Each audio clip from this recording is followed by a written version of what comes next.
fadeaway with a hand in his face in the air for the win! Yes, sir! Garnett gives Minnesota the win at Target Center! Towns rebound, lets it fly, and Karl-Anthony Towns drills it at the buzzer! A catastrophic finish for the Grizzlies! Welcome to the Everything's Coming Up Timberwolves podcast, your home for the best Wolves talk around.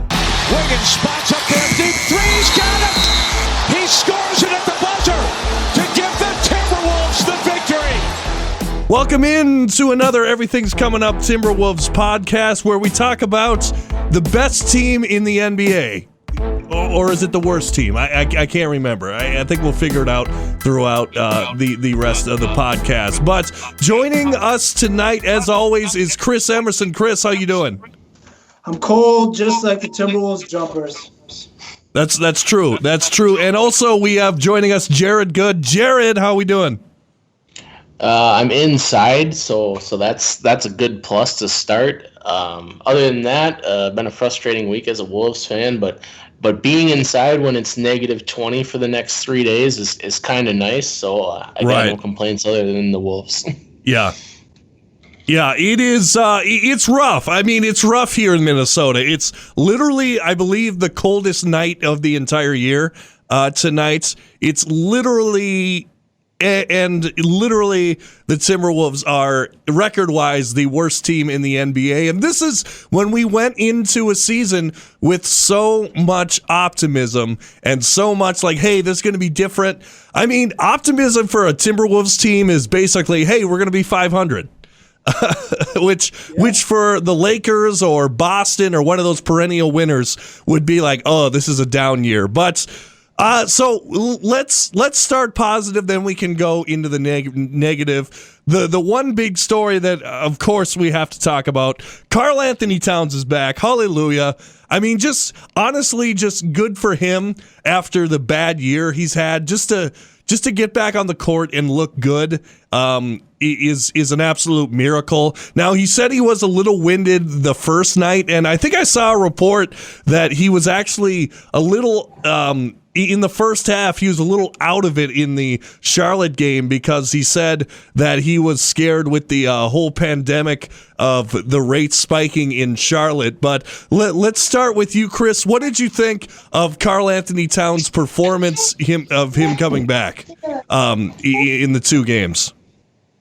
I mean, it's super impressive. I mean, for a guy that's been out as long as he has been, for a guy that, if you listen to his post-game presser after the first game, said that he actually had some really severe COVID issues, and they had to treat him with some of the medicine that not all of us get. For him to come in with, basically 5 weeks off because, he had the time off with his wrist too, and play like he has been is just a testament to how talented he is. I mean, without having the wind, it looks like he's lost a lot of weight.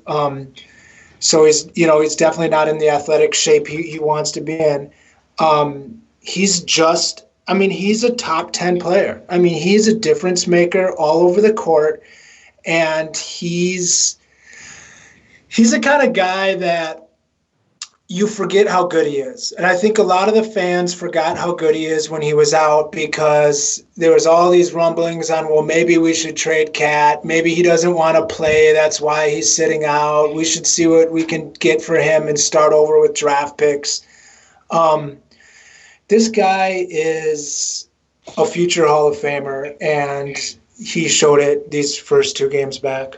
Mm-hmm. Absolutely. And Jared, what did you think of Cat's performances in these two games? Yeah, so I had actually posted on our Timberwolves group that we are all a part of, and I thought that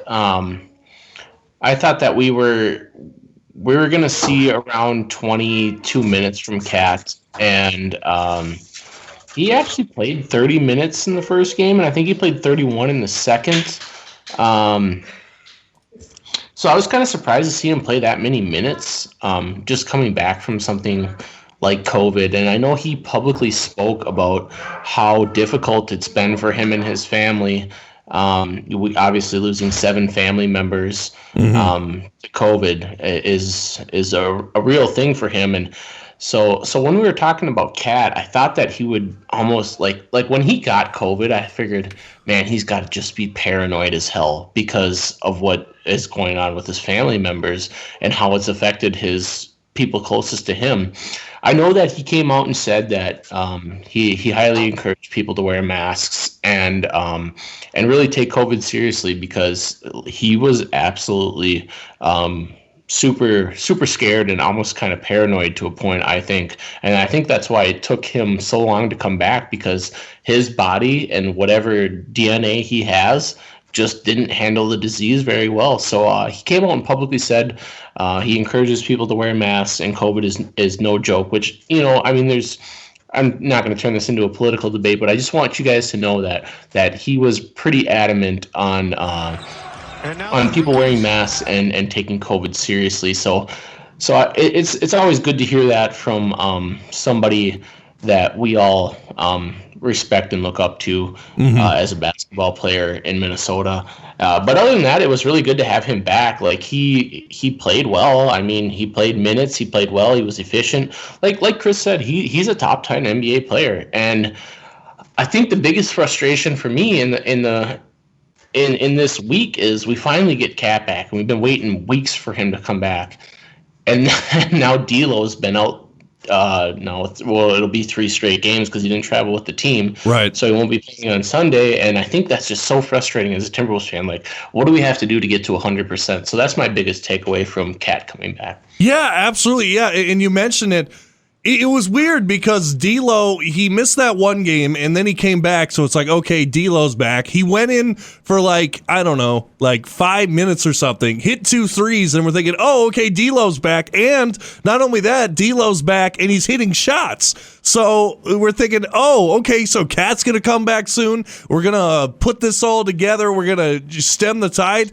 And then D'Lo comes out and doesn't come back the entire game, and then misses the next game, and then misses tonight's game. He's going to miss the next game after that. So I don't know what's going on. I don't know if it's what is it, like a left quad? I don't know if that's code name for there's a scuffle inside of the locker room. I don't know what's going on, but it seems weird to me. Does it not, Jared?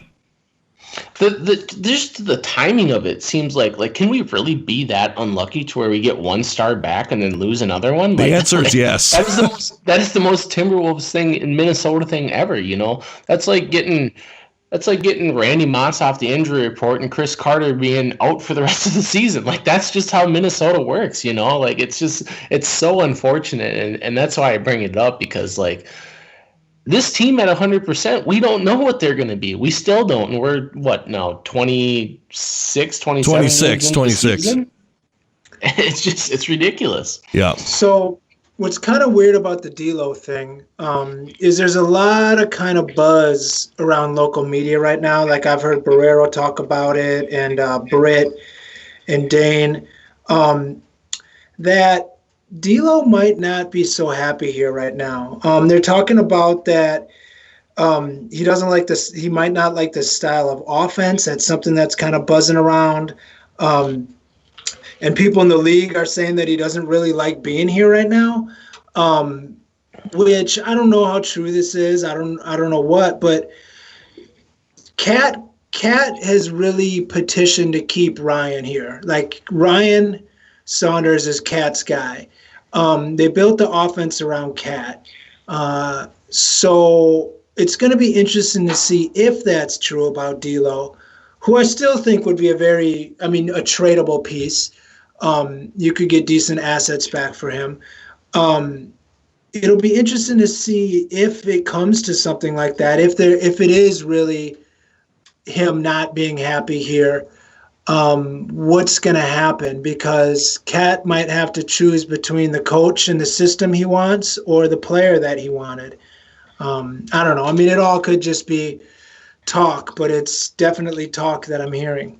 I think my biggest response to that would be they've played 2 games together. Like, D'Lo wasn't put on this team to play by himself. Mm-hmm. And that's essentially what he's been doing. So, like, can you blame him for being frustrated? I mean, I'd be frustrated too. Like we talked about in a previous podcast, like he had some pieces around him, but he almost single-handedly brought the Brooklyn Nets to the playoffs a couple of years back. And he's super talented. But, like, one thing that I noticed about D'Lo is, like, when he's hitting shots and he's playing well, he's got the entire bench amped up. Like, when we check out we go to a commercial break or a timeout, and he's bobbing his head and he's got it going on. Like, he wants to be here. But at the same point in time, he's not playing with his best friend. And like I said, we're still kind of an incomplete team without both of them on the floor. And now he's out, which makes it super frustrating. It's also minus 20 here right now, so maybe that's why he's unhappy. It's cold as hell here. Yeah. Yeah, I'm sure it's nice for them to be on the road trip right now when it's 20 below and just ridiculous out here. It would be nice to get a win to help with the cold, but I mean, really, what can you do? It's just ridiculous out there. But the Timberwolves, they fall to the Charlotte Hornets. Let's kind of break down this game a little bit. Malik Beasley. He had a good second half, but I think against the game before, he had a good second half against the Clippers, but a lot of them were in garbage time. But 31 points tonight, and I feel like if there's one good thing about this season so far, it's been Malik Beasley.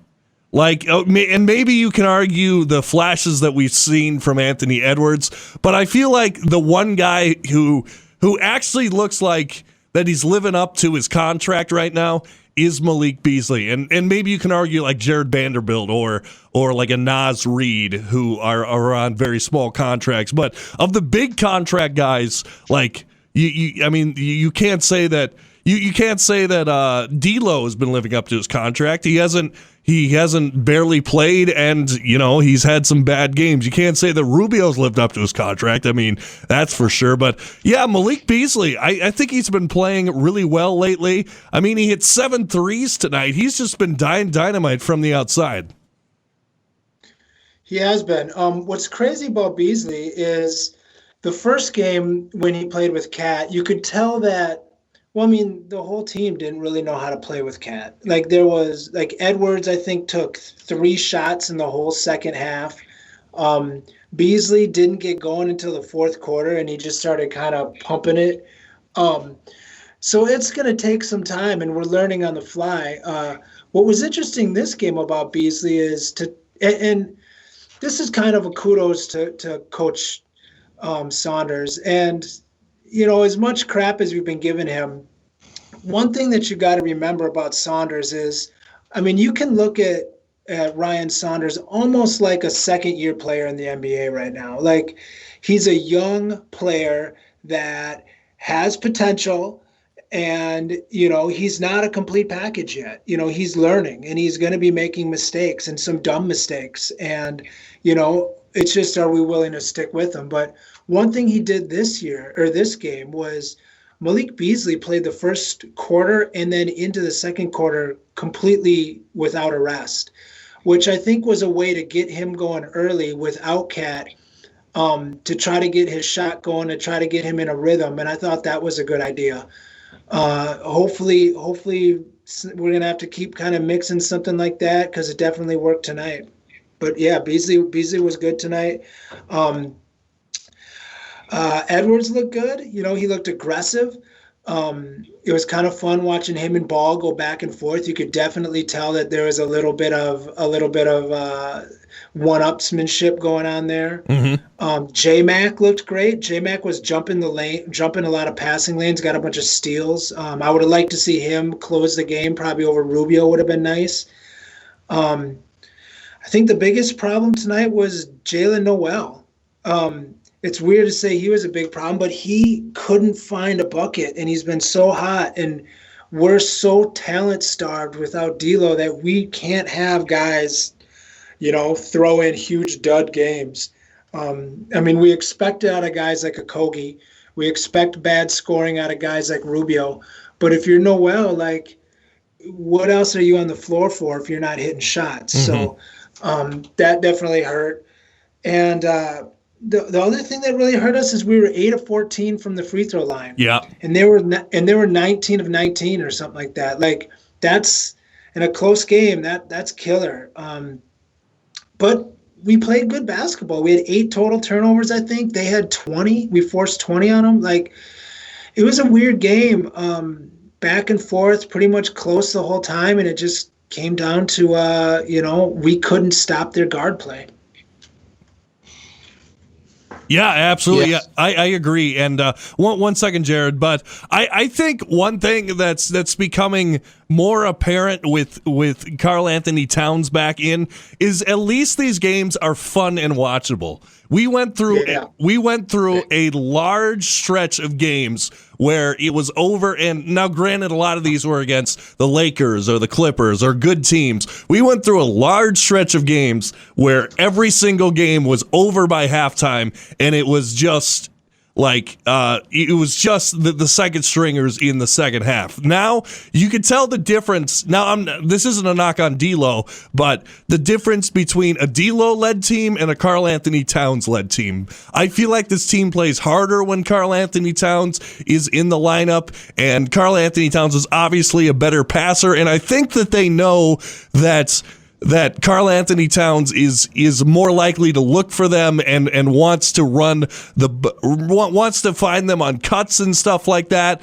So yeah, I feel like this team plays harder when Karl-Anthony Towns. I mean, he's their leader, so that's kind of what I've noticed of the past 2 games. But Jared, what did you think of tonight's game?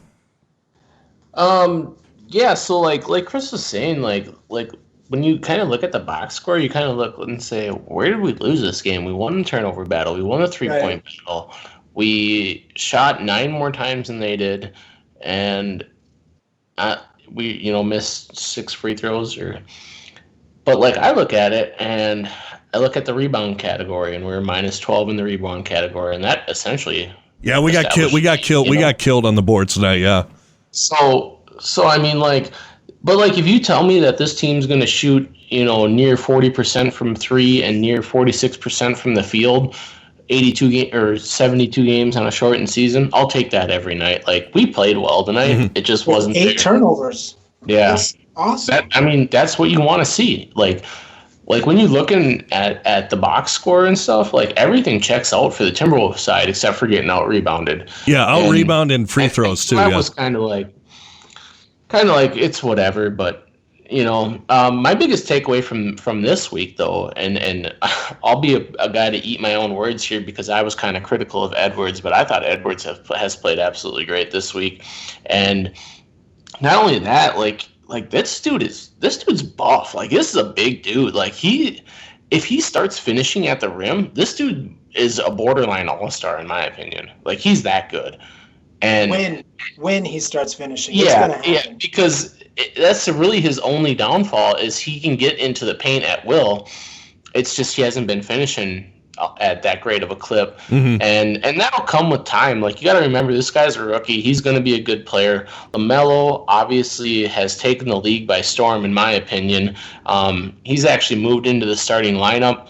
And he's running with Rozier and Graham, so they're running a 3-guard starting rotation. He really didn't jump into the starting role until Graham got hurt, but now that he's gotten there, he's looking to stay there, and he's a very polished kid as well.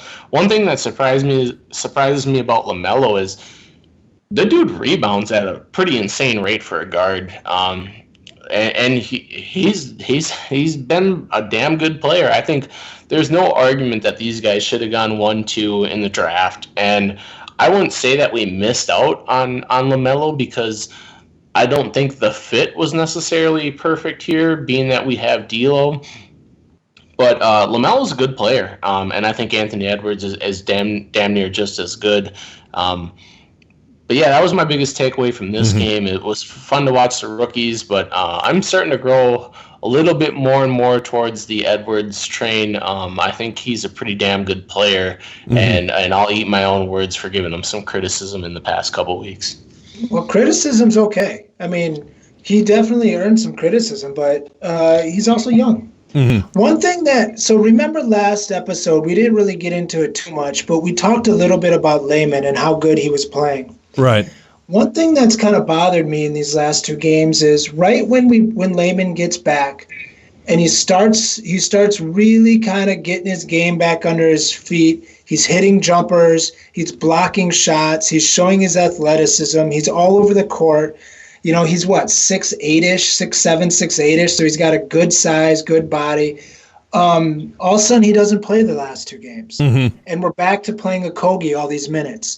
You're telling me that having a 6'8" athlete out there that can shoot wouldn't have been an upgrade over Okogie? Like, who was it? I mean, Okogie did he was mixing up on who he was guarding, but the thing about having a guy that's like a man defender in the league and that's his main strong suit is, you know, if let's say you're Gordon Hayward and it's, you know, you want to get your shot and you got Okogie on you. What do? You wave over a pick, the guy comes, you get a soft halfway pick and it's a switch automatically, and now you're not guarded by Okogie anymore. So like the whole benefit of having him out there as a stopper is gone in a 2-second pick. So his value is so reduced. I just don't understand why a guy, or even like when Noel was missing, or like where was Layman? I would have liked to see him out there. Yeah. Mix it up. I don't know. I don't know. It just, you know, it's hard to say that, you know, guys like Layman are the reasons we're losing. But you know, Layman's 26 years old. Let's see what we have in him as much as we see what we have in these other guys. Yep, I agree with that. And one quick side note, you guys, you mentioned Gordon Hayward, and I've always been so here's a question, and this can be short too, but what's your opinion of Hayward? In your mind, is he like a star? Is he elite, or is he just a good player? Like where would you kind of rank Gordon Hayward? Because like tonight, okay, let's tonight's box score: 7 boards, 5 assists, 14 points.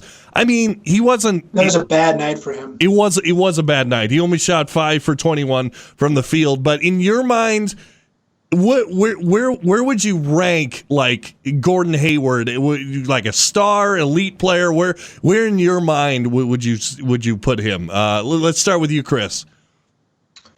So it's so tough because he's just kind of getting back from his injuries, but you know, star is hard because right. A star has so many different ideas with it, like flash and media and draw and stuff like that. But as an actual just basketball player, he's the kind of guy that you know what you're going to get every night. And it's, you know, it's one of the classic things they say about every white player in football and every white player in basketball, that he's a lunch pail guy, you know, but that's what this guy is. Like, you don't see him getting too hype. You don't see him getting too down.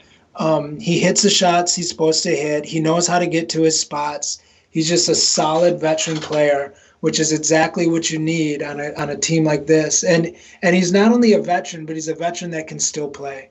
And Jared, where would you rank Gordon Hayward in the patriarchy of the NBA?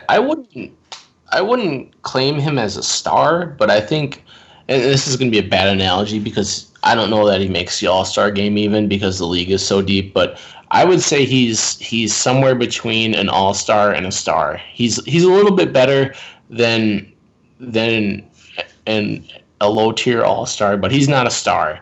And I also think that like you were saying, like this is a guy that just fills up the stat sheet, and I'm going to take you guys down memory lane here. One of my favorite players of all time in basketball was Josh Smith, the left-hander from the Atlanta Hawks. And the reason why I love that guy is he just did a little bit of everything. He scored a little bit, he rebounded, he had some assists, he had some blocks, he had some steals. It's what I would like to call like a 5-tool player. And I feel like Gordon Hayward is kind of similar. He shoots the ball a little bit better than Josh Smith obviously did. But my biggest question, and I'm going to put a question back on the both of you guys, is do you think the Charlotte Hornets can make the playoffs in the East? Because I would argue that they can. Well, I'll go first on this one, but so let's look at where they are right now. They are the 6th seed after the win. They're actually, if you look at it division wise, they're actually on top of their division. That tells you how bad that division is. I would say yes, because looking at the teams that aren't in the playoffs right now, I don't see a lot of teams that could overtake them. I mean, Washington, Detroit, no. Although Detroit got a win over the Clippers recently, and tonight got a win over Boston. So I have no idea what's going on there. And they just lost Derrick Rose. Orlando, no, I don't see it. The Cavaliers, no. I mean, Chicago, as much as you want to feel for Levine, I don't think so. Atlanta, that's the one that's a little tricky for me.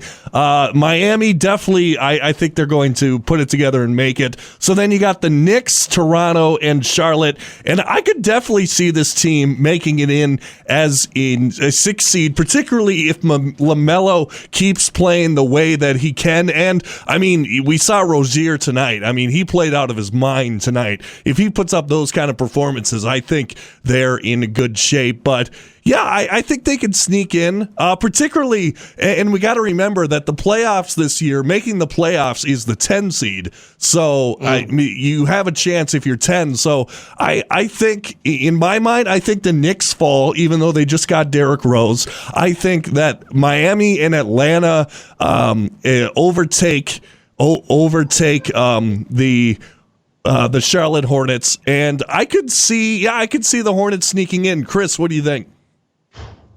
I mean, the East is so bad. I mean, you've got the Pacers sitting at the 5th seed, and I just saw the other day that the Pacers are in the bottom 5 in offensive and defensive efficiency, I think. Jeez. They're not very good.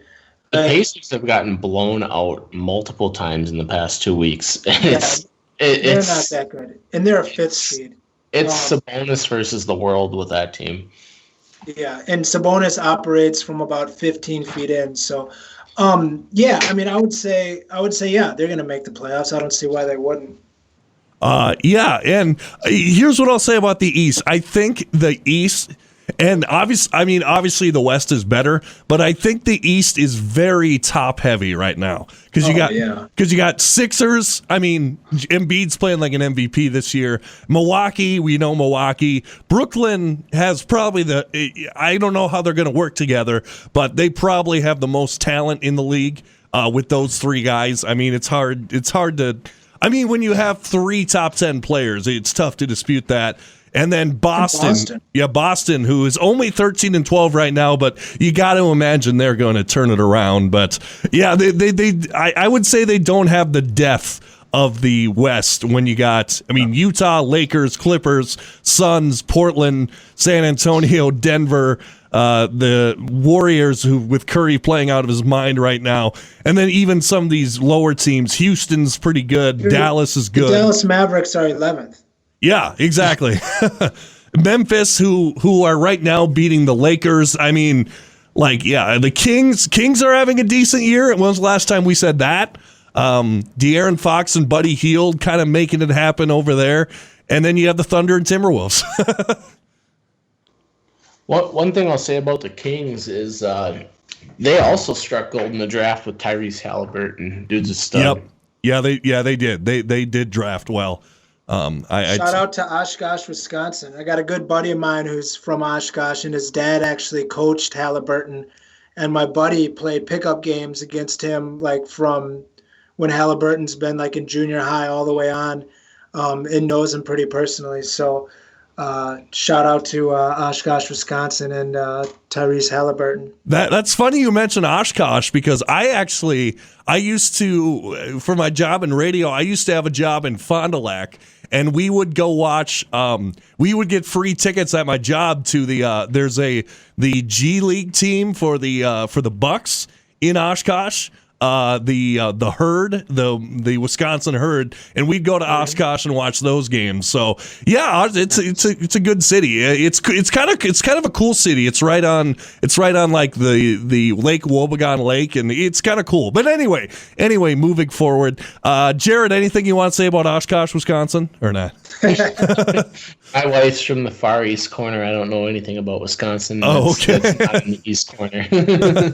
All right. So moving forward, So one thing, and this can be quick too if you guys want, but who do you think, and I think these guys are going to match up. We kind of talked about when Edwards and Wiseman matched up earlier this year, but who do you think in your mind, I mean, obviously the Hornets won the game, but who won round one? Who do you think came out looking better between Edwards and LaMelo tonight? So I would say straight, if you're watching the game, what I got out of it was Edwards, I still think has the most raw potential. Like, he showed elite level, top 5 in the NBA potential type player.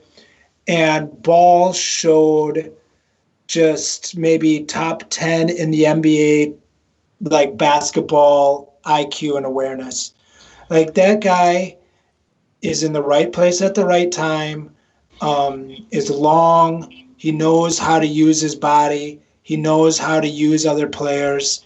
I don't see him ever being elite, but I see him having, a long career of being very solid. Mm-hmm. And Jared, who do you think won round one? I mean, I think they both played really well. I think I tend to lean towards LaMelo just because he's got his team in contention and he's starting. I mean, they both started. Edwards and LaMelo starting for their teams at around the same time. Right. So, I mean, they pretty much go hand in hand.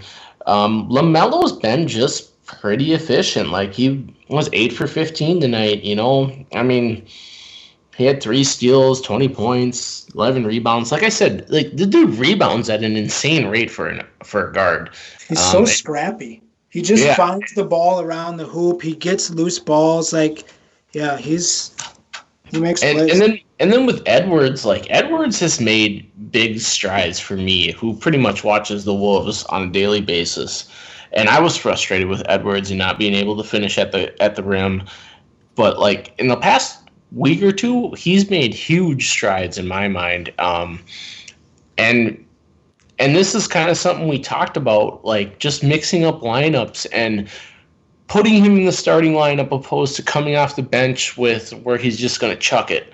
And he's looked a lot more efficient in my eyes. And that stuff with, like, finishing at the rim, that'll come with time. Like, the dude's not always just going to miss bunnies. Like There's times where he misses, he gets to the hole at ease, and then he just misses, and it's frustrating. But, like, eventually that stuff's going to start dropping. And if that stuff starts dropping, this dude's going to be scoring 30-plus a game. And it's crazy to think about. He gets no calls. Our whole team doesn't get calls when we drive it hard, probably because we're so young. But when he starts getting, like, NBA star level calls, oh my God.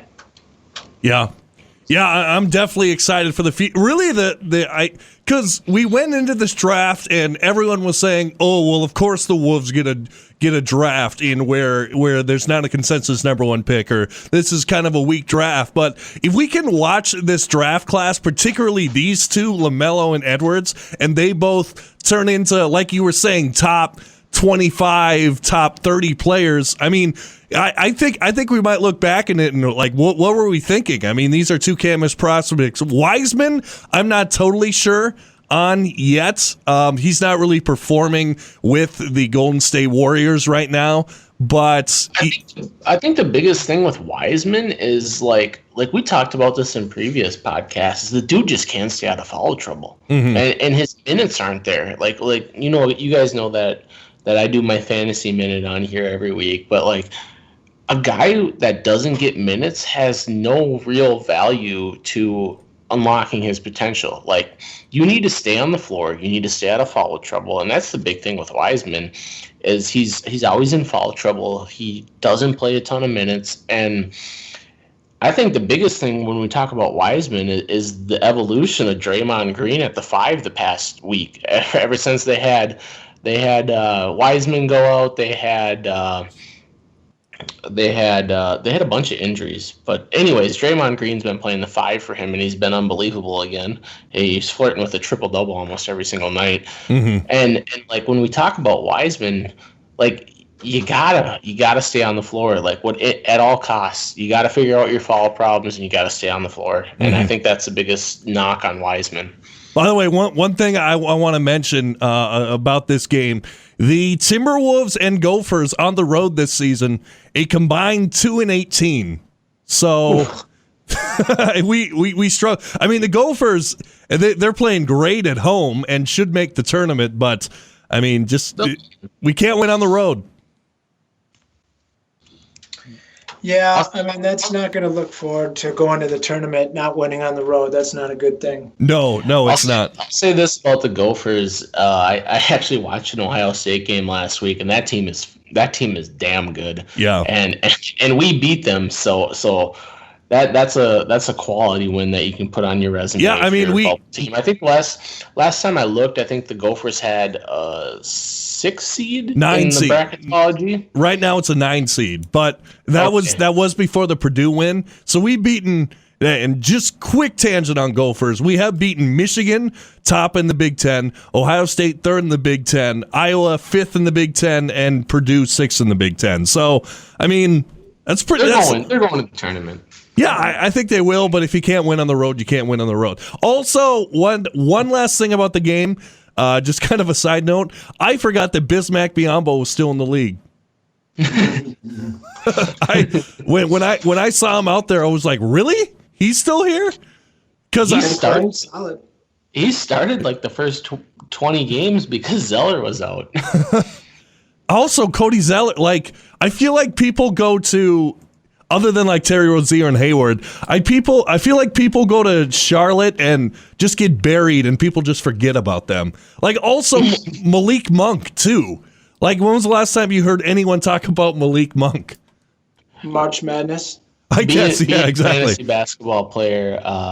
This Malik Monk had 2 monster games off the bench about 2 weeks ago. So I've heard his name more recently. Okay, but yeah, I mean he was buried at the bottom of the bench on that team until injuries popped up, but the dude can still shoot.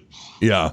Yeah, well, I would say kind of a bust coming out of Kentucky, though. I mean, 11th pick, I think they were really expecting a lot from him. I liked him a lot, but just kind of waste.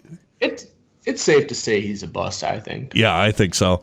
So one thing I wanted to mention about the game before, the Clippers game. First of all, I think we played really well against the Clippers, particularly in the first half. I mean, you can't really deny it. You get Cat back. The team is has a resurgence of sort, and then they really just got Kawhi Leonard. Like tonight, they got Terry Rozier.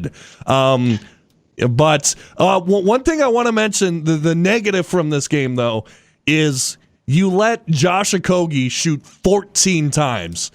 And I was telling Chris this before we started the podcast. That can't happen. That can't happen in the NBA. That can't happen if we're playing pickup ball. Like, Josh Okogie at most can get 10 shots. He shouldn't get 14 shots and be the second leading shot getter on your team. So one thing about Josh Okogie, kind of about him, is one thing that I really noticed in that Clippers game is on multiple times Malik Beasley was defending Kawhi Leonard, and Kawhi Leonard posted up Beasley, and Beasley fought him off each time. Beasley isn't a terrible defender. Like, he can defend. I think, like, his uptick in defending and, McDaniel's ability is almost writing the wall, put the writings on the wall for Okogie. Mm-hmm. I wonder if us playing him and us starting him and playing him fourth quarter minutes right now isn't 100% for trade value. because he's coming up on a contract, I think, the year after next. And what would you pay a guy like him? Like Nothing. you're not going to let him walk. So if right now he has a little bit of value, you got to try to use it. Another thing I loved about the Clippers game was we saw Nas and Cat play together. Yep. And I thought it was great. Cat was spaced out, bringing one of the bigs up high, and it let Nas go to work in the post. And that's something that I would like to see more of. Mm-hmm. I was just going to ask you that earlier in the podcast. Would you be opposed to a starting lineup of, when we're healthy, D'Lo, Beasley, Edwards, Nas, and Cat? I would be opposed to it just because who backs up Cat then? I guess Vandy, but McDaniels, maybe. I wouldn't mind 15 or I wouldn't mind 10 minutes of it. Yeah, or like even closing with something like that. You know what? That starting lineup, it sounds like you're putting your best 5 players on the court. Like let's be totally honest. Like those are the best 5 players on the Timberwolves right now. Yeah. Mm-hmm. And they can't play together. I mean, it's not like they can. It's just we're so shallow after that. Mm-hmm. Yeah. That brings up a question I got for you, Jared. Since this podcast seems to be just firing different questions back and forth, here's my question for you guys. Jared Vanderbilt played 14 minutes today, pretty much didn't do much of anything, but, he didn't have much time to do anything. He's a free agent. He's making, I don't know, $1 million right now. Do we sign him? And if we do, what kind of deal do we give him? And if not, do we use him in a trade package right now when he has value? What do we do with a guy like Jared Vanderbilt? I love him, but he definitely has huge flaws. I think that we could potentially trade him right now.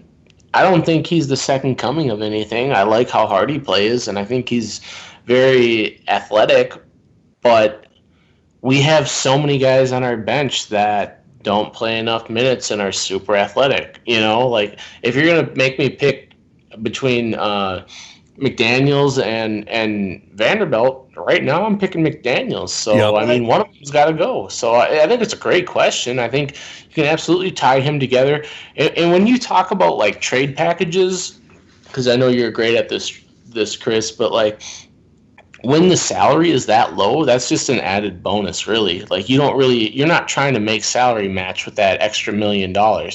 So he's just a future prospect, basically, that you're getting.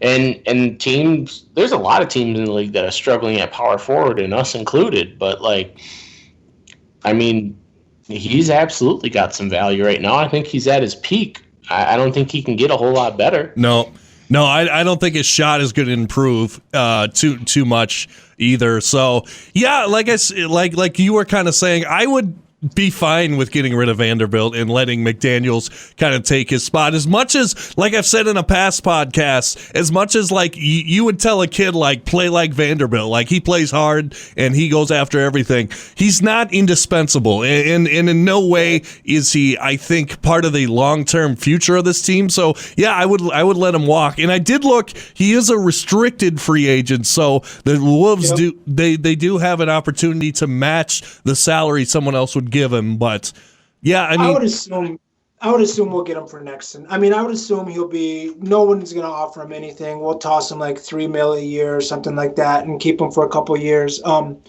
But if we're doing a deal, a 3-way deal or something to try to get in there, and there's a team like the Lakers that want to have a guy come in and play 8 to 10 minutes just hard as hell, that could be a role for him, Mm-hmm. Since we're doing some rapid fire questions, I'm going to send one back to you guys, because this is something that I talked about on the page today. Is I feel like Rubio has killed his own trade value.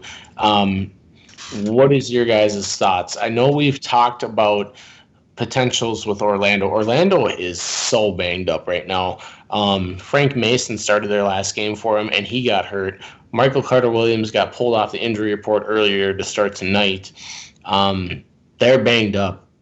if the Magic are serious about making a playoff run, maybe we can swing that Gordon deal finally, because he's injured for a while and we ain't going anywhere anytime soon. So why not?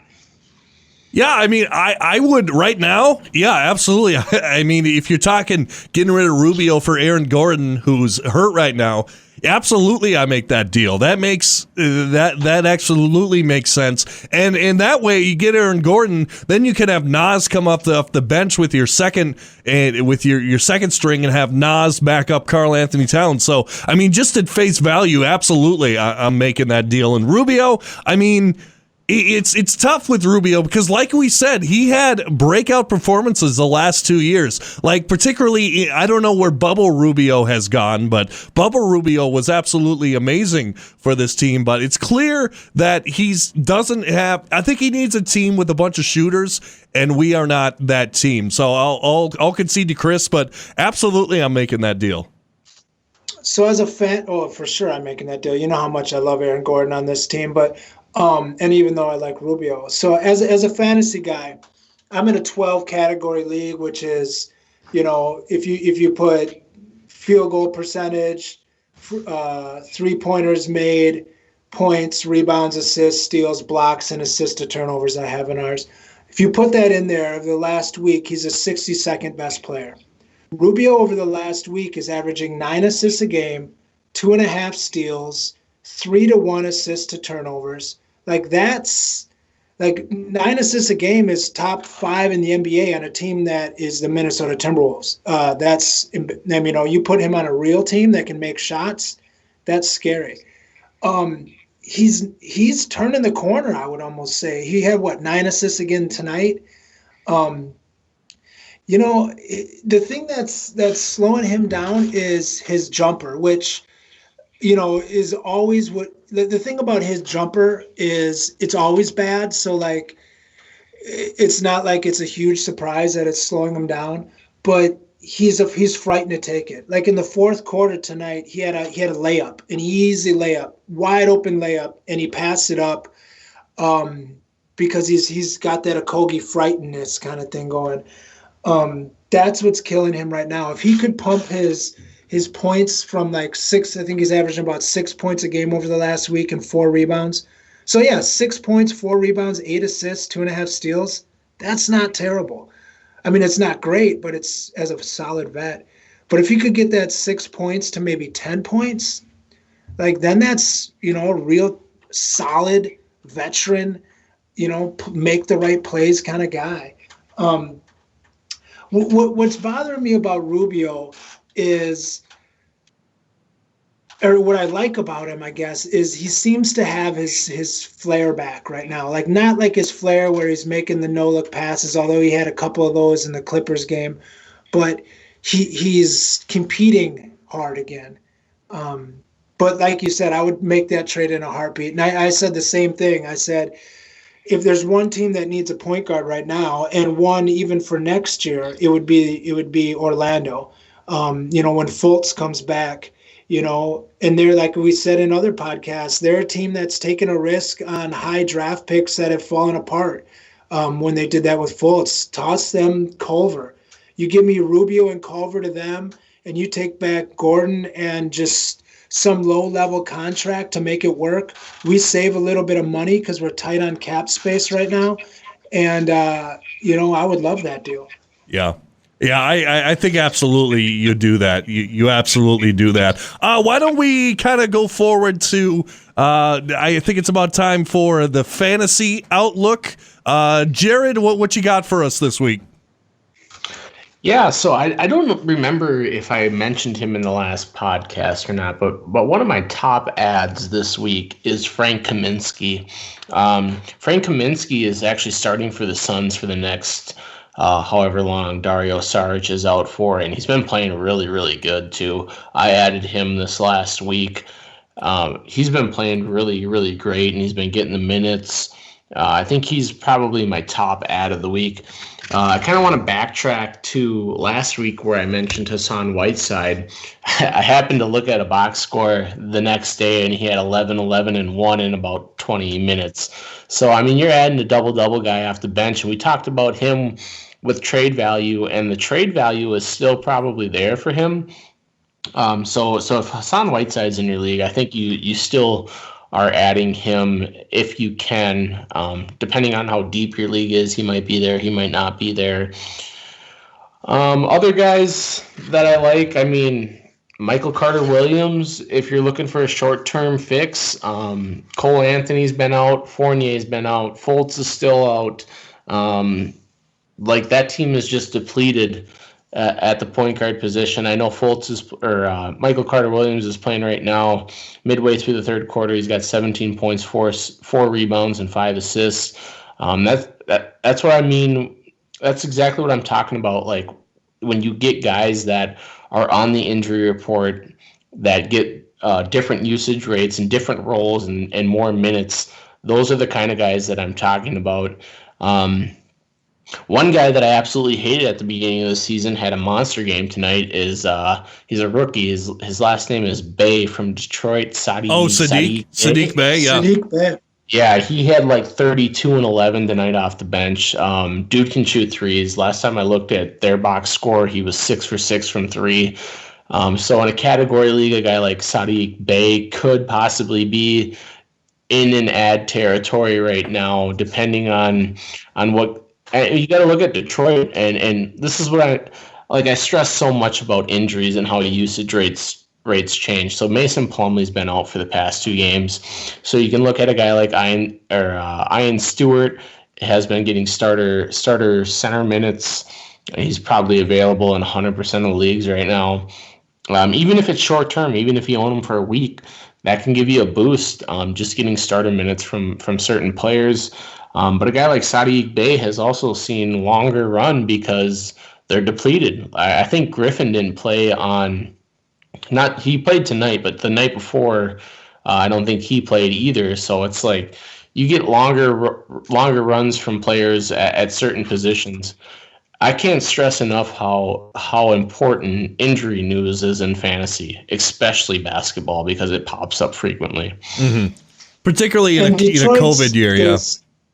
Detroit's going to stop playing their veterans pretty soon. I mean, they're already making it pretty obvious that they're going to just start feeding the young talent. So, yeah, that's a good call. Speaking of veterans, I think we got to comment on this, and I love seeing this. But Derrick Rose, Tom Thibodeau gets his hands on Derrick Rose once again, and Derrick Rose is traded to the New York Knicks. I think this is a great move for New York because it gets Derrick Rose out of Detroit, which is just a dumpster fire at this point. And B, you pair Derrick Rose back up with Tom Thibodeau, who is having some success in New York right now. Now, I don't know if they're a playoff team. Talent-wise, they're not a playoff team, but this definitely helps. Jared, what did you think of the Derrick Rose to New York move? Well, you guys have heard me talk about Austin Rivers and how I liked him because he was the one guy off the bench that was going to see minutes in terms of a fantasy perspective. Well, now that same exact player is Derrick Rose, who's a much better player than Austin Rivers. I love the move, honestly, because Derrick Rose's biggest thing from a fantasy perspective is he's only playing like 20 to 22 minutes. Now he has the potential to see 30 45. Because we all know how much Tibbs likes to break those knees, and he's going to play. And he's a good player when he gets those minutes. I think Rose is a great ad from a fantasy perspective. Yeah. And Chris, what do you think of D Rose to New York? I mean, I don't know. I mean, it's fine. I mean, I like Quigley. I'd like to see them. If they didn't have Thibodeau as a coach, I'd like to see them play Quigley, who's playing. He's a huge steal in the draft so far. But he's not going to be getting the minutes now. They're playing Peyton over him, and they're going to soon play Rose over him. So that rookie's going to get buried on the bench. Just kind of like how Obi Toppin's getting buried on the bench behind, guys like Bullock. I don't know.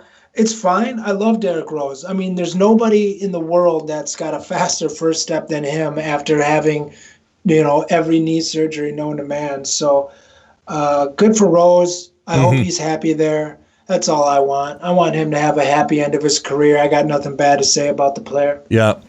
I'm gonna take. Yeah, go ahead. I'm going to take a victory lap here on my Hassan Whiteside, talking about him for the past 2 weeks. Hassan Whiteside right now has 16.7 rebounds, 1 assist. He's 7 for 7 from the field and 50% from the line in 15 minutes. Well, there you go. There you go. That's awesome. Yeah, but on the Derrick Rose thing, like you said, like I don't think anyone dislikes Derrick Rose, like in the entire world. Like I think he is the most loved player. Right. And a lot of the love that I see for him comes from the Philippines, which kind of surprises me. I'm in a lot of basketball Facebook groups, and it never seems to blow my mind. Like if you get like a post where it says, are you taking MVP Rose or current Curry? So many people love Rose. It's unbelievable. Like he is one of the most beloved players in the entire NBA, and it's internationally too. Yeah. I think one of the reasons for that is because early on in his career, he was the guy taking on like LeBron and the super teams of the Heat and taking them to like 7 games and really giving them a run for their money. I mean, who knows? Maybe LeBron's story is completely different if Derrick Rose doesn't get hurt. It's completely possible. But so let's take a look at the Wolves' upcoming schedule, and I got to say, it is not favorable. We're going to Tampa to take on the Raptors, because remember, the Raptors are not in they're in Tampa, right? They're not in Tampa. Take on the Raptors. Then we got the Lakers this week, Pacers, and then the Raptors again. And let's do this again. Which game are you looking forward to the most out of the 2 Raptors, Lakers, and Pacers? And do you think we can win any of them? Yeah, I would say I think we can beat the Pacers. Mm-hmm. I don't think we will, but I think we can. Hopefully we can get D'Lo back, but I don't know. I want to see Anthony Edwards go up against the Lakers. I want to see if they don't rest LeBron, which I wouldn't surprise me if they did, but I want to see Anthony Edwards D up LeBron. I mean, he's body type wise probably one of the best guys to do it. And it would just be fun to see. Like, and I know that that's something that, Anthony Edwards would love to do. He was asked recently in one of his post-game press conferences, which, by the way, if you're not watching Anthony Edwards post-game press conferences, you're making a big mistake in your life. I'll say this quick, Chris. That Popeyes interview was the best thing I've ever seen. That was hilarious. Every interview that guy does is amazing. But he was asked what his thoughts were on the rookie class and if he looks at the stats, and he's like, no, I don't look at any of that. He's like, I watch basketball, but he's like, I'm watching, LeBron James. I'm watching Kevin Durant. I'm watching, Harden. So I know that he's going to be hyped to go up against LeBron, and who wouldn't be? So that would be fun to watch. Mm-hmm. And Jared, which game are you looking forward to the most this week? Yeah, so I jumped the gun last week and told you guys that I was looking forward to the Raptors game. So we have to play them twice this week. So I'm gonna stick with my thought process. Sunday is going to be kind of disappointing because one of my big mentions in the last podcast was how I wanted to see how we would match up with a team like that had 2 good guards and an inside presence in Siakam. We're not going to have D'Lo, so that's kind of frustrating. But right. I'll move forward and say the second Raptors game, and hopefully we can have him. Mm-hmm. But yeah, I want to see how we match up with them. We have an inside presence in Cat, and we might have D'Lo back. And I think it's so frustrating to do a podcast about the Timberwolves for an hour almost every week when we're so incomplete, and we're still incomplete. Right. We finally got one star back, and we lost another one. So, any game where Cat and D'Lo play together, that's the one I'm interested in the most. And that's true. Exactly. And for me, the answer is obvious because I'm going to show my cards right now. I'm a huge LeBron guy, so anytime LeBron is on the court, I'm there. Like I tried. So we would do a season ticket draft. So like one would buy the tickets and then we draft. I would always try to get whatever team what LeBron was on, because for me, he's my favorite player of all time. I'm sorry, he's my Jordan. I didn't grow up during the Jordan era, so I'm sorry, he's my Jordan. So it's got to be the Lakers for me. But I'm intrigued about the Pacers because I want to see why they are the 5th seed in the Eastern Conference right now. Now, I know, like we said, the Eastern Conference is top heavy, but what about them? Like, what I want to see, because I haven't seen them, I probably saw them play once. I want to see what makes them such a coherent team and what makes them play so well together. So I think we're going to put a wrap on that. We've almost gotten an hour. So, Chris, thank you so much for joining us again this week. Thank you. And Jared, thanks as always. Absolutely. Hopefully we have a little bit better positivity to bring next week. Look out for D'Lo and Cat to play together. That can bring the Wolves fans a little rejuvenation, and we absolutely need it right now. I totally agree. This has been another Everything's Coming Up Timberwolves podcast. Make sure to like, share, and subscribe on the YouTube video, and 5-star us on Spotify, because as you know, we are on Spotify now. Make sure to like, share, and subscribe, and as always, go Wolves.